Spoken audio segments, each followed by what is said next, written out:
Mesdames, Messieurs, merci de rester sur nos programmes. Bonsoir et bienvenue à l'information sur l'ORTM. Le chef de l'État, après son arrivée du Ghana, s'est prêté aux questions des journalistes. Ibrahim Boubacar Keïta a déclaré que les chefs d'État ont jugé nécessaire d'aller vers l'adoption d'une monnaie commune à l'horizon 2018 dans l'espace CEDEAO. Le président de la République a aussi informé ses pairs des pourparlers d'Alger qui débuteront mercredi prochain entre le gouvernement malien et les groupes armés. Le chef de l'État, Ibrahim Boubacar Keïta, s'est d'abord exprimé sur les conclusions du sommet, propos recueillis par Mohamed Diarra.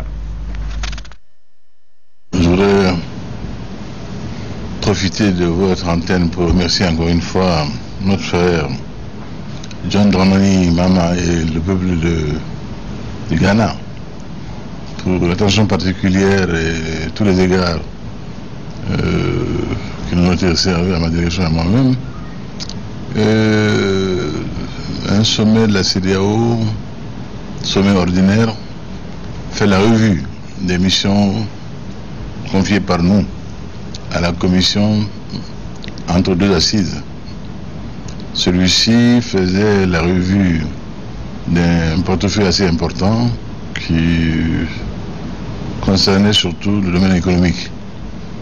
Vous savez qu'il y a l'accord de partenariat économique avec l'Union européenne que nous devons absolument conclure avant janvier 2015, et également aussi le tarif extérieur commun qui entre en vigueur en janvier 2015. Sur l'ensemble et également aussi la monnaie unique à l'horizon, avec l'ouverture en 2018, Inch'Allah, d'un institut d'émission monétaire. C'est donc très important que si nos peuples arrivaient à bénéficier d'une monnaie commune pour l'ensemble de la CEDEAO, aux 15 États, ce n'est pas rien. Les difficultés sont connues, nous avons des zones monétaires différentes, nous avons des monnaies qui ne sont pas les mêmes, mais arriver à faire converger cela n'est pas facile. Il y a eu également aussi, dans toujours le domaine économique, le souci d'une convergence plus poussée entre nos économies nationales. Là, les critères de convergence de premier et deuxième rang ont été dégagés et je pense que cela a été très très heureux. Et je pense que il y a toujours le niveau de déficit, il y a l'inflation, il y a la réserve de change. De tout cela, nous avons connu, et les chefs d'État qui avaient la charge de coiffer les différentes commissions ont été à pied d'œuvre, et notamment la commission qui a travaillé sur les accords de partenariat économique a fait un très bon travail. La commission du président Mahamadou Issoufou et de John Dramani Mahama également sur les questions de monnaie également ont très bien travaillé. Ensuite, comme toujours, dans nos rencontres de la communauté, il y a la question de la sécurité dans l'espace communautaire, qui est toujours dominée par l'ancienne et difficile question de la sécurité et de la paix dans le Sahel, avec le Mali en point d'orgue, comme toujours, et surtout le processus actuel avec en perspective les pourparlers en Alger. Je crois qu'il était bon que la communauté en connaisse et qu'elle se prononce là-dessus. Pour cela, le soutien total de la communauté économique des États de l'Afrique de l'Ouest sur le processus qui va débuter. Pas indifférent, c'était important. Ce n'est pas antinomique de la médiation CEDEAO, mais celle-là maintenant va devoir soutenir le processus qui va se dérouler en Alger. Donc au total pour nous, grande satisfaction et plaisir de retrouver les frères de la sous-région et pour renforcer chaque jour davantage notre unité en vue d'une intégration poussée de nos économies nationales en vue d'une grande prospérité pour nos peuples. Et c'est cela la vocation de la CEDEAO, c'est ça sa mission. Et je crois que le sommet de Dakar a été un pas supplémentaire dans la bonne direction. Restons avec le président de la République, Ibrahim Boubacar Keïta, qui a donc reçu cet après-midi en audience la ministre mauritanienne du Commerce, de l'Industrie, de l'Artisanat et du Tourisme. Naha Mint Mouknas était porteuse d'un message du chef de l'État mauritanien, Mohamed Ould Abdelaziz. Selon l'émissaire mauritanienne, le message porte sur la coopération bilatérale entre nos deux pays. La ministre mauritanienne du Commerce, de l'Industrie, de l'Artisanat et du Tourisme, reçue par le président de la République, Ibrahim Boubacar Keïta. Elle était donc porteuse d'un message du chef de l'État mauritanien, Mohamed Ould Abdelaziz. Les images de cette audience accordée par le président de la République à la ministre mauritanienne, Naha Mint Mouknas. Voilà, le Premier ministre, chef du gouvernement Moussa Mara, a reçu, lui, ce samedi 12 juillet 2014, à la primature, le haut représentant du président de la République pour le dialogue inclusif intermalien, M. Modibo Keïta, pour des échanges autour du processus de dialogue qui démarrera le 16 juillet prochain à Alger. Au cours de cette rencontre, qui s'est déroulée en présence de plusieurs membres du gouvernement, M. Modibo Keïta a présenté les grandes lignes de la feuille de route pour les futurs pourparlers. Il a également présenté la question de la désignation des acteurs nationaux, étrangers et internationaux impliqués dans le processus, dont les modalités du déroulement feront l'objet d'un accord préalable entre l'ensemble des parties, y compris les communautés vivantes au nord du Mali.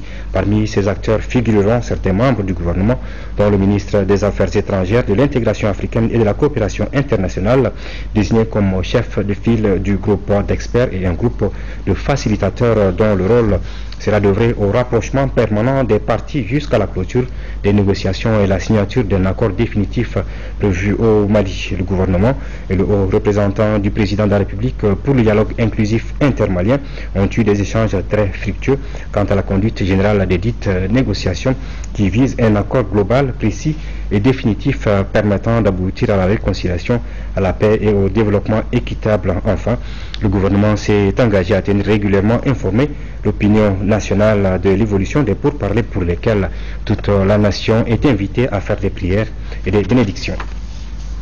Le Premier ministre, chef du gouvernement, donc, a organisé cet après-midi un point de presse. Il s'agissait de présenter aux hommes de médias les 12 questions relatives au processus de dialogue inclusif. Dans la même foulée, le Premier ministre a convié les musulmans à la rupture du jeûne dans l'enceinte de la primature. Ils ont saisi cette occasion pour prier pour le retour définitif de la paix au Mali. Reportage de Youssouf Diakité. Le Premier ministre, chef du gouvernement, rencontre les hommes de médias. C'est pour décliner la position du gouvernement par rapport aux négociations qui doivent être engagées avec les groupes rebelles. Cette position, le gouvernement l'a indiqué dans un document intitulé 12 questions pour comprendre le processus de dialogue inclusif. Les négociations proprement dites, précisent les chefs du gouvernement, vont démarrer à partir du 17 juillet 2014 à Alger et seront finalisées au Mali conformément à la volonté des chefs d'État. Je souhaiterais insister sur la volonté du chef de l'État et du gouvernement à participer à ce processus de pourparlers et à y contribuer pour obtenir des accords qui puissent garantir la paix et la sécurité de manière durable et définitive au nord de notre pays. La paix et la sécurité qui permettront d'engager enfin le processus de réconciliation, le processus de développement pour le bonheur de tous nos compatriotes qui vivent dans les régions de Tombouctou, de Gao et de Kidal. J'allais dire le processus de développement de l'ensemble de notre pays, tant est que la question du Nord a hypothéqué et continue d'hypothéquer l'avenir du Mali. Donc nous nous engageons dans ce processus animé par la volonté de faire en sorte que ces futurs accords soient les derniers pour toutes les questions du Nord de notre pays. Et juste après, c'était la rupture du jeûne. D'une part, les journalistes et d'autre part, les musulmans invités pour la rupture du jeûne. Une première, disent-ils. Et l'occasion était donc toute trouvée pour prier pour le retour définitif de la paix et de la stabilité. Condition sine qua non pour réussir la croissance économique et le développement durable. Le secrétaire général adjoint aux opérations de maintien de la paix a tenu hier après-midi une conférence de presse au quartier général de la MINUSMA. Hervé Latsou a expliqué à la presse nationale et internationale le contexte de sa mission et l'évolution de la crise malienne. Le secrétaire général adjoint avait à ses côtés le représentant spécial du secrétaire général des Nations Unies. Reportage de Garibou Pérou. Très attendu par la presse, le secrétaire général adjoint aux opérations de maintien de la paix est enfin arrivé. Une arrivée qui intervient au lendemain du renouvellement du mandat de la MINUSMA par le Conseil de sécurité des Nations Unies. L'un des principes fondamentaux de la Charte des Nations Unies, c'est le respect de la souveraineté et de l'intégrité des États membres. Et c'est la raison pour laquelle le mandat que le Conseil de sécurité avait adopté, la résolution 2098 en printemps 2013, mandat qui a été réaffirmé il y a 15 jours par le même Conseil de sécurité, place au cœur des concepts de base de l'action de la MINUSMA le rétablissement de l'État malien dans son intégrité et dans l'affirmation de son autorité sur l'ensemble de son territoire. L'accord du cessez-le-feu obtenu en mai dernier, dont la MINUSMA est chargée de veiller à l'application, n'est pas respecté. Il est malheureusement violé sur le terrain, comme si cette violation donne aux auteurs la légitimité de ce qu'ils réclament. Il y a eu cet accord de cessez-le-feu qui a été signé le 23 et que la mission des Nations Unies essaie de faire progresser. Mais il est vrai aussi qu'il y a eu, et encore aujourd'hui, des actions qu'on peut qualifier, que je n'hésite pas à qualifier de provocation. Il y était des affrontements pas loin de Anéfis. Dans mon opinion, ce sont des provocations, ce sont des violations de cessez-le-feu. Alors ils ne sont pas acceptables, c'est pour cela que le MINUSMA a directement aussi envoyé des hélicoptères d'attaque qui ont aussi une possibilité de faire des photos pour assurer ce qui s'est passé exactement. Répondant aux questions des journalistes, le secrétaire général adjoint aux opérations de maintien de la paix a mis l'accent sur le processus politique qui doit déboucher sur un accord de paix durable. Il a souligné qu'après le sommet de la CEDEAO à Accra et la rencontre d'Alger prévue pour la semaine prochaine, une réunion sur le Mali se tiendra en marge d'ouverture de l'Assemblée générale des Nations Unies en septembre. Au cours de cette réunion dite spéciale, l'Assemblée prendra les mesures de toutes les évolutions de la crise malienne. Nous restons avec le sous-secrétaire général chargé des opérations de maintien de la paix à l'ONU, Hervé Latsou, qui était à Gao pour échanger avec les responsables de la MINUSMA sur le plan sécuritaire et la coopération bilatérale. La MINUSMA, service de l'État à Gao. Le sous-secrétaire général et sa délégation ont aussi rendu une visite de courtoisie aux autorités administratives et militaires de la région. À la fin de cette visite, notre reporter Dissa Kone a tendu son micro à Hervé Latsou, que nous écoutons. Vous savez, Gao a vocation à être un des centres principaux de la présence des Nations Unies au Mali. Donc nous sommes en train de multiplier les installations, de continuer à amener de nouveaux éléments militaires, policiers, civils. C'est un travail qui est engagé, et donc je voulais le voir, et puis je voulais voir également rencontrer les représentants de l'État malien et parler avec eux de la manière dont l'autorité de l'État se rétablit dans le nord. C'est un effort permanent pour d'abord contribuer à la stabilisation du pays sur le plan sécuritaire. Pour cela, il est clair que l'accord de cessez-le-feu du 23 mai dernier doit être appliqué. Le vœu que nous formons et le travail que la MINUSMA doit intensifier, c'est la demande du Conseil de sécurité, intensifier encore, c'est contribuer justement à la mise au point d'un accord de paix qui règle de manière durable les problèmes qu'a connus le Nord Mali durant tant d'années. Il y a effectivement des préoccupations sur le plan sécuritaire, c'est clair. Certains groupes armés ne respectent pas les accords de cessez-le-feu et c'est quelque chose qui est évidemment un grand sujet de préoccupation et un sujet que nous essayons, à la solution duquel nous essayons de contribuer. Comment sortir le Mali de l'impasse? La question était au centre d'une conférence débat initiée par la jeunesse du Parti pour la Renaissance nationale PARENA. La conférence visait à faire des propositions aux autorités nationales, propositions susceptibles de contribuer à la résolution de la crise multiforme. La conférence débat était animée par le président du PARENA, Tchébile Dramé, reportage de Bourama Traoré. Débattre vrai pour construire le Mali. Telle semble être la démarche du Parti pour la Renaissance nationale PARENA en engageant une réflexion sur la situation nationale. Le pays traverse des moments difficiles de son histoire, une crise à laquelle il faut apporter une thérapie nécessaire et efficace. Le PARENA propose au président de la République de réunir au plus vite majorité et opposition pour élaborer une plateforme.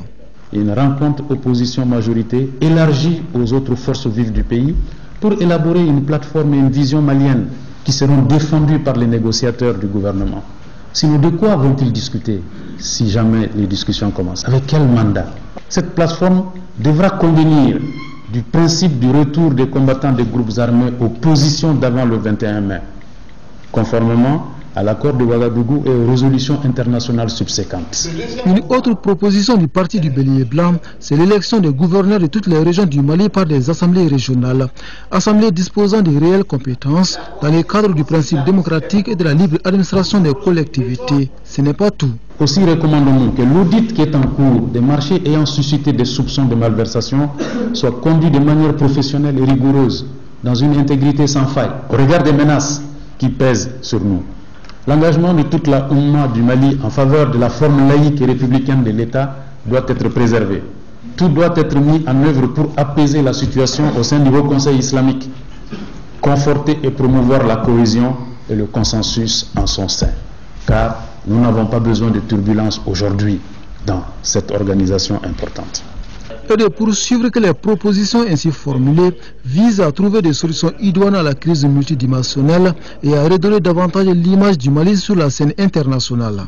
La mise en œuvre de ces propositions nous permettra de reprendre la maîtrise du processus de négociation en vue d'une paix définitive, reconstruire l'État sur de nouvelles bases, reconstruire nos forces armées de sécurité, renouer avec la communauté internationale et adopter un nouveau pacte national de paix et de bonne gouvernance. Ce qui permettra, selon le conférencier, de créer les conditions de la stabilité et de la paix, sans lesquelles tout effort de développement est voué à l'échec. Le ministère de l'Urbanisme et de l'Habitat veut recentrer les préoccupations de ses services afin qu'ils répondent avec efficacité aux préoccupations des populations du Mali. C'est ce souci qui a motivé le premier responsable de ce département à visiter ce matin certaines de ses directions techniques pour s'enquérir de leurs préoccupations et expliquer au personnel la nouvelle vision du département. Reportage de Adraman Maïga. Recentrer les préoccupations des différentes structures du ministère de l'Urbanisme et de l'Habitat, tout en les dotant de moyens leur permettant de satisfaire les besoins des usagers.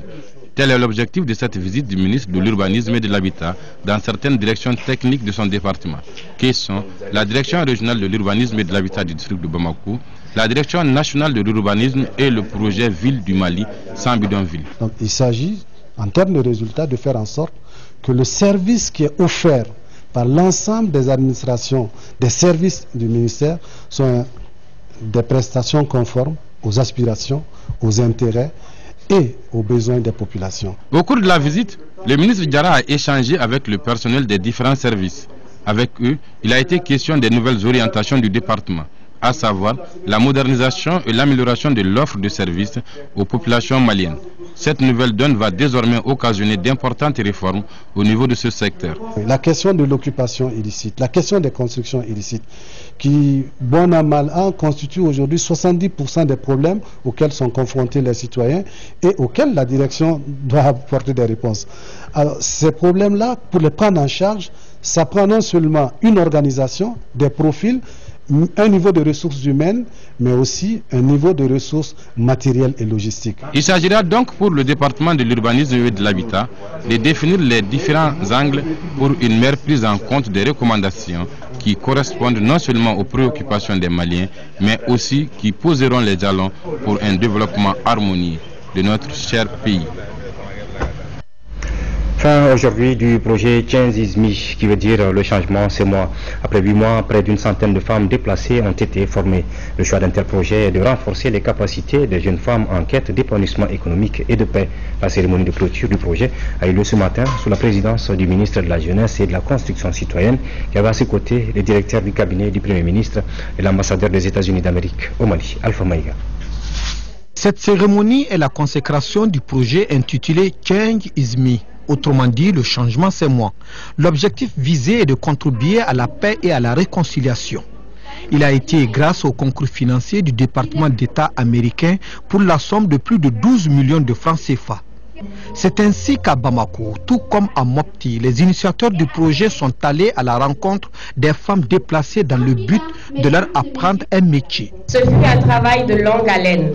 Pendant 8 mois, au total, 80 femmes ont participé aux formations et aux visites de terrain à Bamako et à Mopti. Vous êtes à présent outillés pour changer votre vie. Le renforcement des capacités économiques des femmes contribuait à la fois à la stabilité et la sécurité politique en soulageant la pauvreté d'une bonne partie de la population. Le directeur de cabinet du Premier ministre Abdourahmane Bengali s'est réjoui de cette initiative. Il a saisi l'occasion pour inviter les uns et les autres autour d'un des symboles de l'État, à savoir un peuple, un but, une foi. Pour le ministre en charge de la jeunesse et de la construction citoyenne, à travers ce projet, il s'agit là d'une créativité de la jeunesse, toutes choses qui promettent un lendemain meilleur. Cette activité suscite espoir et confiance en une jeunesse citoyenne qui doit inspirer plus d'un. Soyez rassurés que nous mettons tout en œuvre pour que la paix revienne dans notre pays. Ils sont 4 lauréats à recevoir leur distinction à l'issue de la première édition des expositions Art Sélection initiées par le réseau du même nom. Les meilleurs produits, projets et entrepreneurs sont les catégories primées. La cérémonie de remise des diplômes était présidée par le ministre de l'Emploi et de la Formation professionnelle, porte-parole du gouvernement. Reportage de Nounou Sissoko. Le prix du meilleur projet a été enlevé par Mme Bintoufouné Maïga. Le prix du jury est revenu à la coopérative d'Olonia Douma. Celui du meilleur entrepreneur a été décerné à Almihidi Diko, styliste, et le prix du meilleur produit a été attribué à Moussa Belem, photographe et reporter. J'ai présenté une femme étant au champ. Elle travaillait sous le soleil avec son enfant sur le dos. Ces braves dames-là contribuent vraiment au développement de ce pays. Cette première édition des expositions Art Sélection s'est tenue du 24 au 26 juin dernier. Elle a été organisée par le réseau Art Sélection et son partenaire Magazine économique ou MAG-E, avec l'accompagnement du Fonds d'appui à la formation professionnelle et à l'apprentissage, FAFPA. L'édition des expositions Art Sélection est une évaluation des compétences permettant de savoir si la formation apportée a réellement contribué à un changement sur la vie des entreprises artisanales et sur la promotion professionnelle et sociale des artisans eux-mêmes. Vous me permettrez de saluer cette initiative de promotion de l'excellence de nos productions artisanales, qui est une belle opportunité de développement de nos petites et moyennes entreprises par la conquête des marchés. À la fin de la cérémonie, le ministre de l'Emploi et de la Formation professionnelle a offert un cocktail aux partenaires techniques à la rupture du jeûne.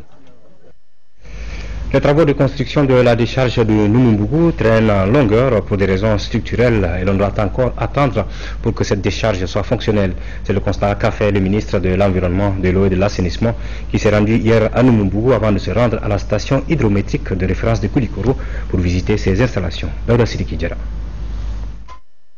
La décharge compactée de Numumbougou, située dans la commune rurale de Tchenfala, pourrait être une solution contre la quantité croissante de déchets qui préoccupe tout le monde à Bamako. Le ministre est venu constater l'avancement des travaux. On a beaucoup parlé de Numumbougou. On avait de l'intérêt, après avoir évalué les points noirs à Bamako, de voir concrètement cette installation qui se trouve être un des aspects de la gestion des déchets. Le site de la décharge s'étend sur 36 hectares. Pour le moment, 2 bassins d'évaporation et de décantation ont pu être réalisés. Ici, 320 000 mètres cubes de déchets seront stockés pendant 3 à 4 mois. Mais pour la fonctionnalité de cette décharge, il faut encore attendre car les travaux traînent en longueur. D'où la déception du ministre. Je ne suis pas préoccupé, je ne suis pas inquiet, mais je ne suis pas non plus satisfait de ce que j'ai vu. Je me rends compte que ce n'est pas une action très structurée. On agit là par à coup, c'est des petits projets juxtaposés, alors qu'on devrait avoir l'ambition d'avoir un projet structuré qui correspond à des normes internationales, un peu à l'image de ce que nous avons visité à Sikasso. 2 hectares ont été déblayés pour entreposer les déchets à ciel ouvert en attendant que la décharge ne fonctionne, ce qui donne beaucoup de soucis au maire de la commune rurale de Tchemfala. Nous avons beaucoup d'inquiétudes et venir les déposer à l'air libre comme ça, et sachant bien que la décharge est située en hauteur et le village est situé en bas. Et vous savez, il y aura toujours des risques de pollution des eaux de pluie, puisque nous buvons encore de l'eau de pluie.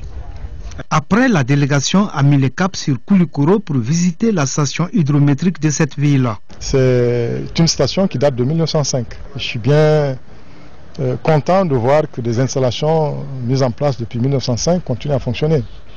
Mais 52 ans ou 54 ans après, nous devions être à mesure d'avoir une masse critique de ce genre de station. Le Mali dispose de 21 stations hydrométriques. Celle de Koulikoro est une référence. Le barrage hydroélectrique de Sélengue procède à la révision décennale d'une partie de ses équipements.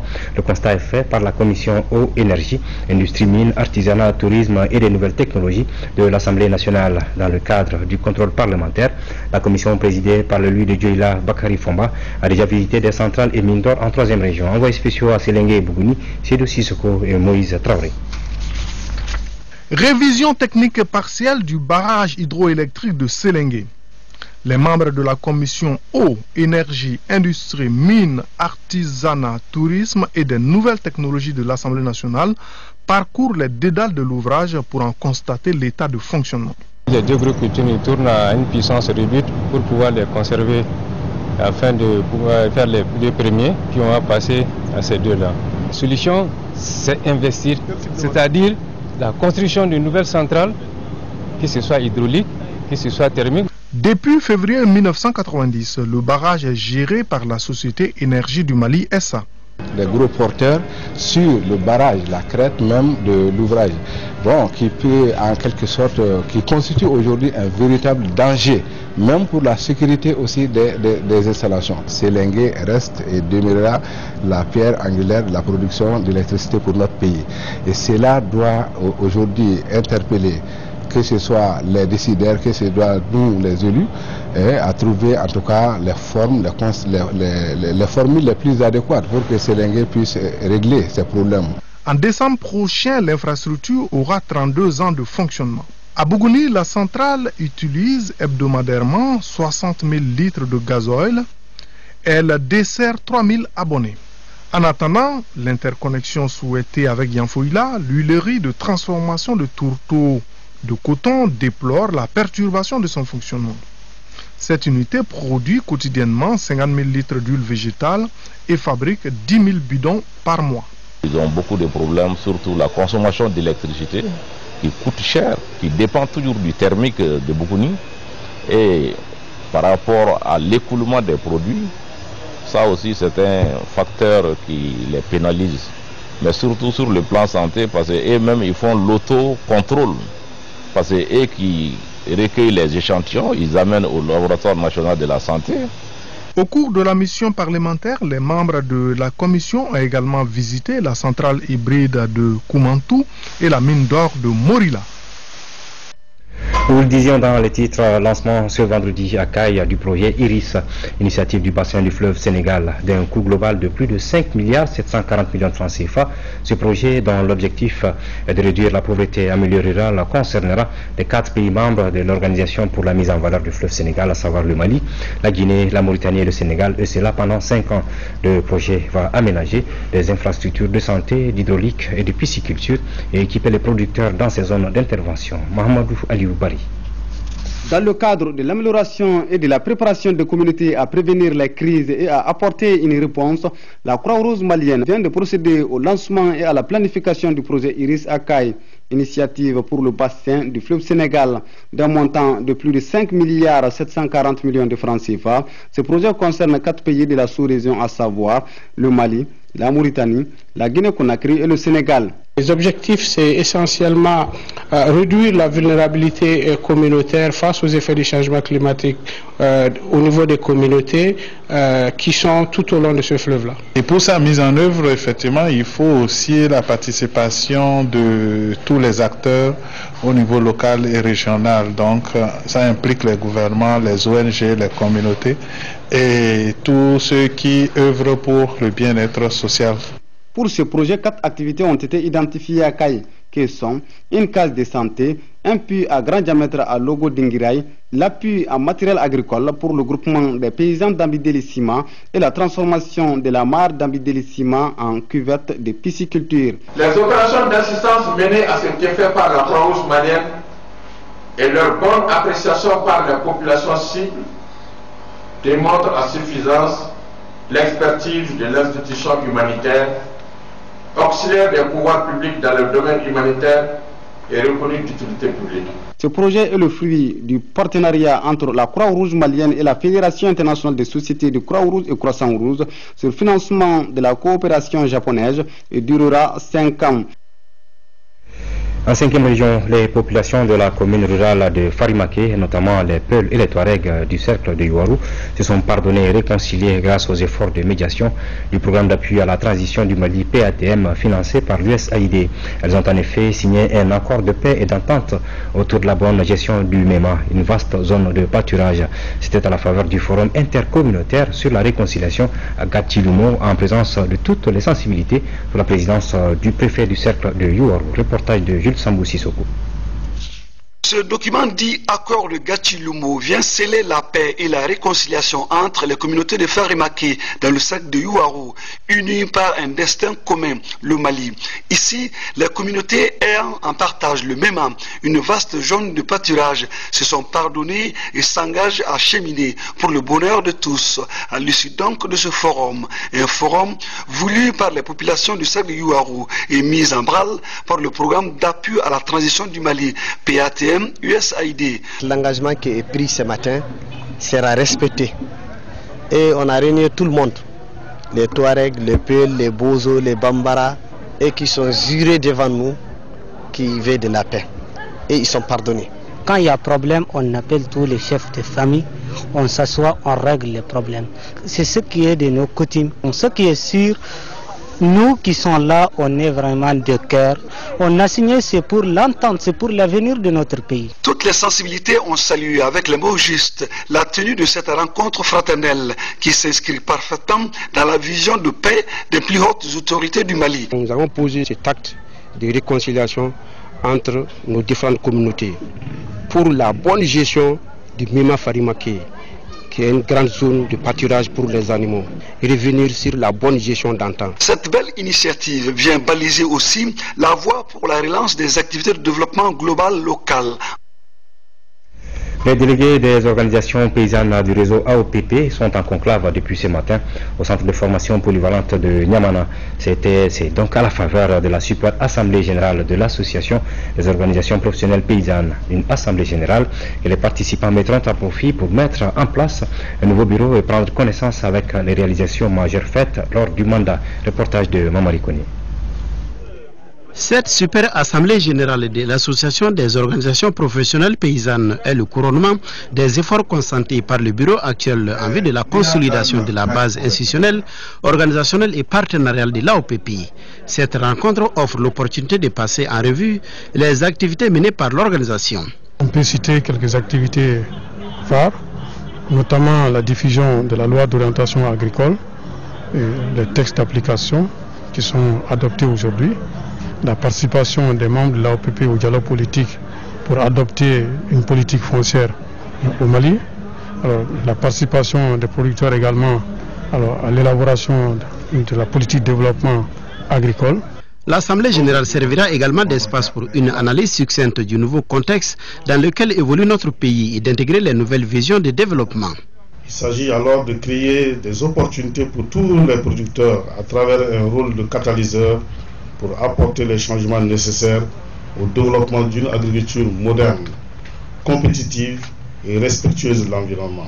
L'un des piliers majeurs de cette vision s'appuie sur le renforcement de la résilience des exploitations familiales agricoles, pratiquant principalement une agriculture de subsistance, tout en assurant progressivement leur connexion au marché à travers le développement des chaînes de valeur.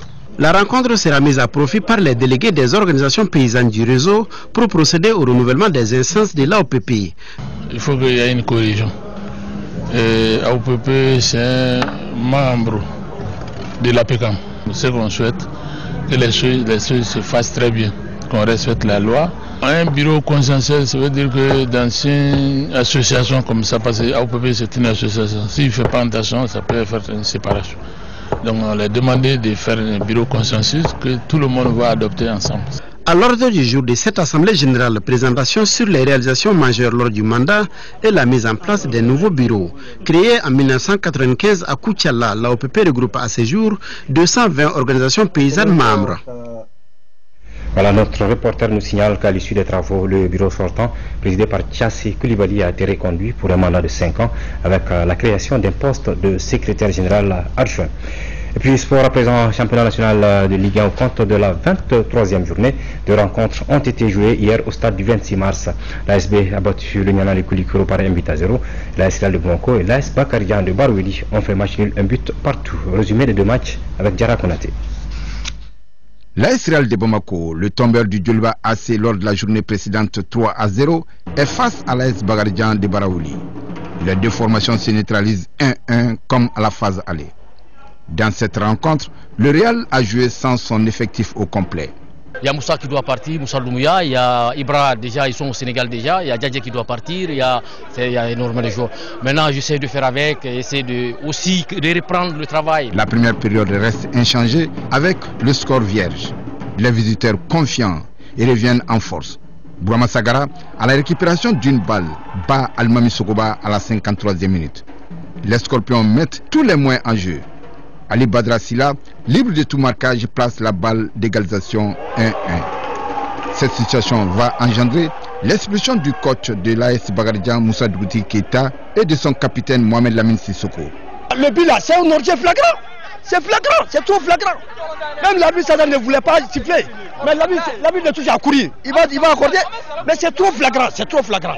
Auparavant, l'ASB 9e 31 points et recevait l'AS Niana de Koulikoro relégable avec 19 points. Les Bamakois et Koulikorois se quittent dos à dos à la mi-temps 0-0. Cette rencontre pauvre en occasion de buts verra une seule réalisation. Boubacar Sissoko, le capitaine de l'association sportive de Bamako, à la 69e minute. À la deuxième mi-temps, on a changé le système tactique un peu pour voir l'évolution du jeu offensif. Bon, ça nous a payé vraiment. J'ai eu la chance, j'ai eu une occasion, je l'ai mis au fond. Vu les défenses qu'on est en train de s'enchaîner successivement, vraiment ça ne va pas à la fin là. Ça ne va pas vraiment. Cette victoire des joueurs de Grand Tibou assure un maintien en Ligue 1 la saison prochaine. Voilà, toujours au compte de cette 23e journée, le stade malien de Bamako a battu aujourd'hui 3-0 la Somme, victoire 1-0 du Djoliba contre l'AS Police et victoire également de l'Office du Niger Sport 2-1 face au CS Douglonfla. Basketball, les finales top 12 du championnat national se sont jouées hier vendredi au pavillon du stade Modibo Keita à Messieurs. L'AS Police a battu le stade malien 63-60 et chez les dames, l'AS Real s'incline devant le Djoliba AC 40-75, compte rendu de Assassoumari. La salle Modibo Keita a fait le plein pour les affiches des finales top 12 du championnat national de basketball. La rencontre des messieurs entre le stade malien de Bamako en blanc et l'AS Police boucle ses finales. Le débat est physique dès le départ. Devant des défenses de zone très agressives, il a fallu de l'adresse extérieure pour décanter la situation. Dès le départ, c'est le mano à mano. Aucune des équipes n'arrive à se détacher. C'est le suspense jusqu'à la mi-temps. Les défenses sont toujours solides. La rencontre est débridée.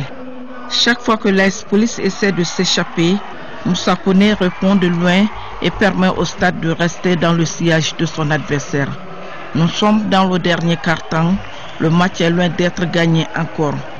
Il faut attendre les dernières secondes et les policiers s'imposent 63-60, soit 3 points d'écart.